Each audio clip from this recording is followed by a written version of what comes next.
You know, from Romeo and Juliet all the way to Jack and Rose in Titanic, we are absolutely obsessed with tragic love stories. They're some of the most powerful, most unforgettable narratives in all of human culture. But have you ever really stopped to ask yourself what they're actually about? Okay, let's really lean into this for a second, because this idea is the key to everything. The real story isn't just about two people falling head over heels. No, the real story is the wall they have to climb or smash through to be together. And what's so fascinating is watching how that wall has completely changed over thousands of years. And here's the big shift in a nutshell.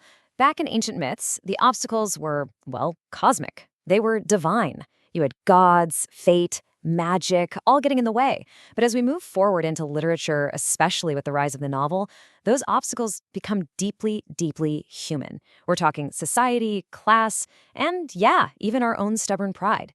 So let's trace this amazing evolution. All right, first up, we're going way back. Back to a time when the fate of lovers was pretty much entirely in the hands of supernatural powers. In mythology, love wasn't some private, personal thing. Oh no. It was a high-stakes game being played on a giant, divine chessboard, and humans were the pawns. A perfect example? The story of Orpheus and Eurydice. Orpheus, this legendary musician, actually goes down to the underworld and charms Hades himself to let his dead wife Eurydice come back. Hades agrees, but there's a catch. He gives Orpheus one single rule he has to follow. It sounds simple, but the stakes are absolute. And of course, he fails. At the very last second, he looks back. Now, what's so interesting here is that this isn't just about him being impatient. It's a crisis of faith. A god gave him his word, a divine promise. And by looking back, Orpheus basically told Hades, I don't trust you. In the ancient world, doubting a god's promise wasn't just a mistake. It was a huge insult to the entire cosmic order. We see this idea even more clearly in Egyptian myth. The story of Isis and Osiris, it's not just a love story. When the god Seth murders Osiris, he throws the entire world into chaos. So Isis's quest to bring him back isn't just for her. It's a mission to restore Ma'at, which is this concept of cosmic balance, truth, and justice. Their love literally puts the world back together again. So you see the pattern, right? In mythology, the conflicts were huge, external, and totally supernatural. Lovers were being tested by jealous gods, they were bound by unbreakable divine rules, and their love served some kind of cosmic duty. The struggle was always against a power that was way, way bigger than them.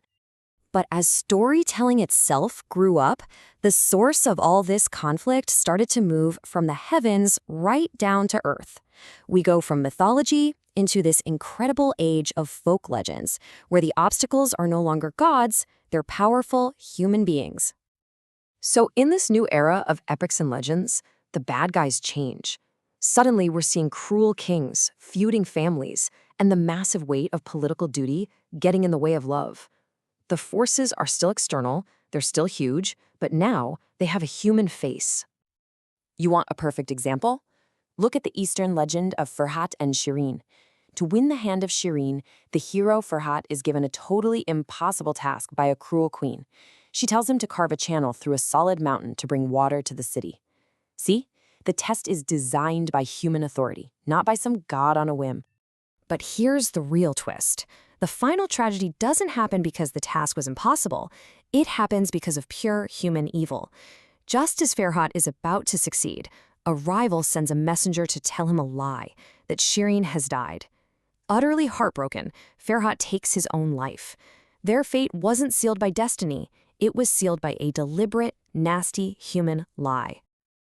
And once you see this pattern, you see it everywhere in this period. Pyramus and Thisbe are kept apart by a family feud. Sound familiar?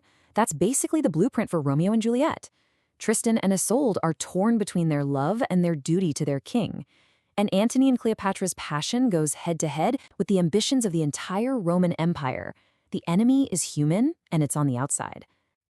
And that brings us to the final and maybe the most powerful shift of all. With the rise of the novel, the whole battlefield for love moves inward. The greatest obstacles are no longer gods or kings. They're the invisible prisons of our social rules and the messy, complicated world inside our own heads. I mean, come on. Jane Austen's Pride and Prejudice is the absolute masterclass in this. The wall between Elizabeth and Darcy? It's not a god, it's not a king, it's a wall they built themselves, brick by brick, out of their own flaws. Her prejudice against him, his pride against her. They can only be happy once they overcome their own internal barriers, all while trying to deal with the pressure of a society where who you married was a business transaction. And then you have Tolstoy's Anna Karenina. For her, the obstacle wasn't just one person. It was the entire unforgiving machine of 19th century high society. Her passionate affair with Vronsky is just completely crushed under the weight of social judgment, hypocrisy, and these brutal double standards. Her love becomes an act of rebellion, and it's a rebellion that society simply will not allow to succeed. And this theme just takes over modern literature.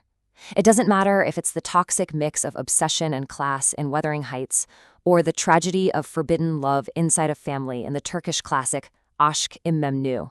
The conflict is now deeply psychological and social. The enemy is us and the rules we've made for ourselves. Okay, so we've watched this obstacle evolve from the divine to the social and to the self. But what is it about these patterns that makes these stories so immortal? Why do we still care so much about them today? Well, when you actually put these stories side by side, the big picture, that evolution of conflict, becomes incredibly, incredibly clear. You can literally see the journey right here on this chart. We start in the world of myth with divine rules and a crisis of faith. Then we move to folklore with a cruel external human enemy. And we end up in literature, where the real fight is against these abstract forces like social class, societal judgment, and our own inner demons. Now, you might be thinking, okay, cool, those are old stories. But here's the thing, these exact same archetypes are the engine that drives so much of our modern storytelling. We just give them a new coat of paint. Just look at how these conflicts get updated. The class and prejudice of Pride and Prejudice, that becomes the career and dating pressures in Bridget Jones's Diary. The battle of wills in Shakespeare's Taming of the Shrew, that turns into the high school social politics of 10 Things I Hate About You. These timeless conflicts just get reimagined again and again for every new generation. So really, here's the bottom line. While the settings, the characters, and the specific rules of the game might change, that fundamental struggle of love against a powerful obstacle, that remains the core of the stories we tell ourselves. It is a universal constant. And that brings us to one final question. We've traced this obstacle from bawds to society to our own minds. So it makes you wonder, what is the great obstacle to love in our world today? Definitely something to think about. Thanks for joining this explainer.